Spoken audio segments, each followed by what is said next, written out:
Welcome to What School Should Have Taught You, a podcast where I share with you all the lessons you need to know about wealth creation and answer your questions along the way. Click the link below and send in your questions so we can answer them on the show. I want to stop whatever's holding you back and get you on your direction of wealth creation by teaching you what school should have taught you.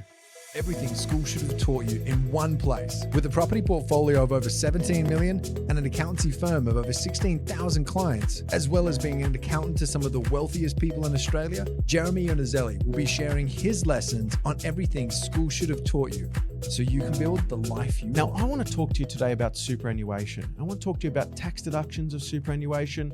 I want to talk to you about wealth creation of superannuation and what the wealthy people do and what the poor mindset people do. Now, let's just start about the basics of superannuation. It was designed to alleviate the pressures of the pension that the government needed to pay you into your retirement. It was brought in during the era of the 90s where your employer would contribute to a pension fund that you would receive at the date of your retirement. Now, it's a great initiative because what it does do is it does alleviate a lot of the pressures of the social welfare system, especially for pensioners to receive their certain amount of money. Now, it's important that people understand this. When you're receiving your pension, say you're $20,000 or potentially $40,000 a year as a couple, you've got to think of it like the government creating an annuity. The government needs to have some form of level of investment where it can generate a certain level of return to pay you your pension. Now, roughly speaking, if the pension's about $40,000 a year as a couple, if you've got an asset which is returning roughly around about 4% net, think of it like the government having to invest $1 million wisely and successfully throughout the time of your life here on this earth. And they've got to make sure that they can contribute that 4% that's indexed annually to ensure that you've got enough money to live. It's a big pressure and it's a big burden on the government. Are they really making sure that they're spending the money wisely? Do they have all the right money management systems in place? One would argue probably not.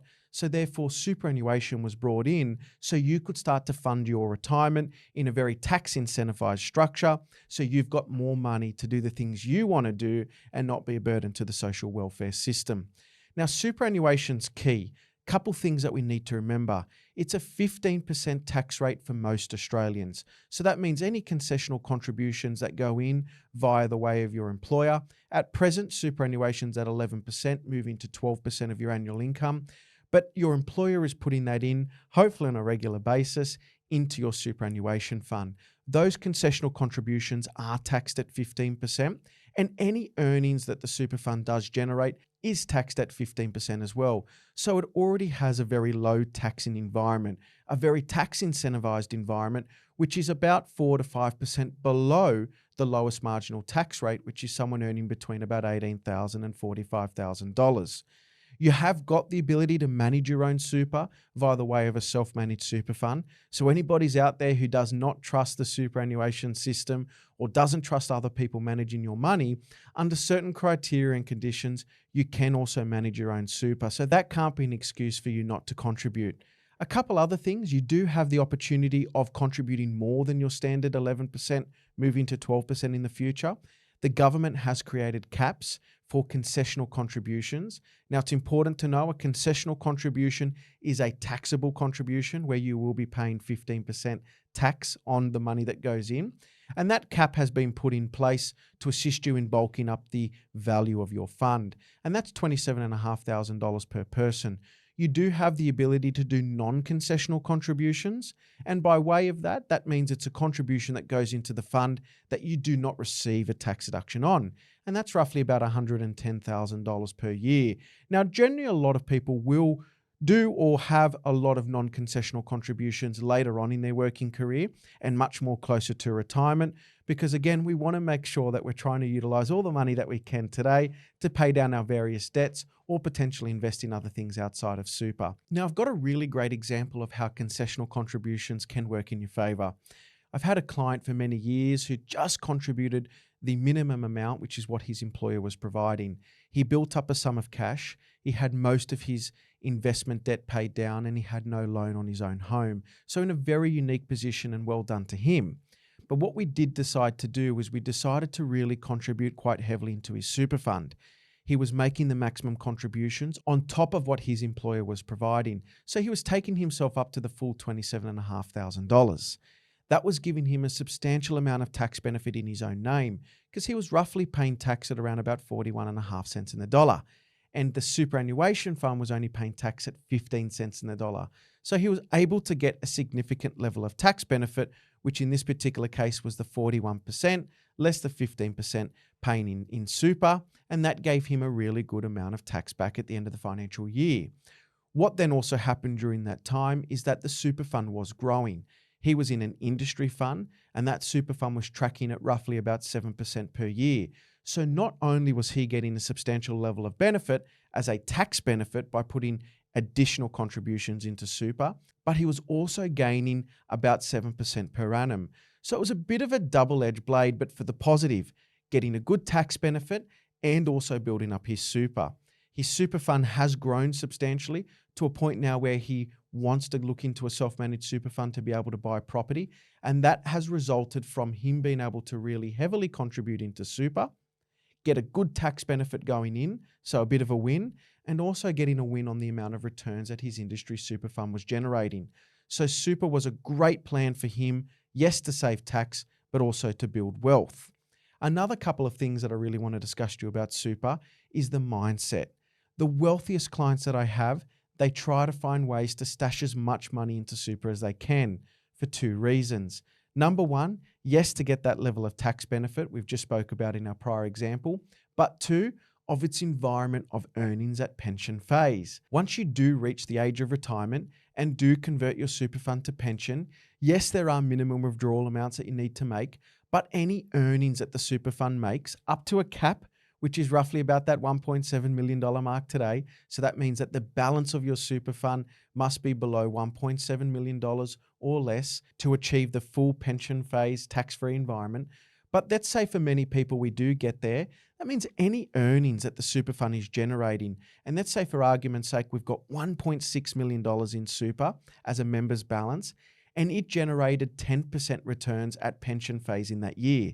That means a super fund made $160,000 in investment earnings that year and pays zero tax. So this is one of the major pillars of success for many people who are utilizing super as a means for retirement income. Now, remember, those heavy contributions that we make now do work to be something much larger. And we all know the ads from little things, bigger things grow. But it's important to really make sure that we contrast what we spoke about and what that actually means. $160,000 of income that is derived from a superannuation fund while in pension phase, and there's no tax on that $160,000, it's the equivalent of someone earning between $240,000 to $250,000 a year and then taking that tax away. So your super has to run not as hard, not as far, and not with much intensity to really generate the same level of returns that you could generate outside superannuation in a much more higher taxing environment. Also want to talk about a couple other things, and there's these auxiliary taxes that we pay, and many people get stung with them, and we really need to understand what they are. There's the excess contribution tax. Excess contribution tax is when you make contributions above and beyond the $27,500. The ATO do tax you a little bit more, which is what they call excess contribution tax. It's a tax that goes in your name with the 15% tax offset taken against it. So that's the 15% tax that the super fund is paid. And essentially you're paying the tax based upon your own marginal tax rate. You can choose to get that tax being elected and paid from the super fund as well. The other tax that we all dread, especially for higher income earners, is the Division 293 tax. It's when your salaries and wages in combination with the superannuation contributions that your employer makes or you make additional to your employer add to be more than $250,000.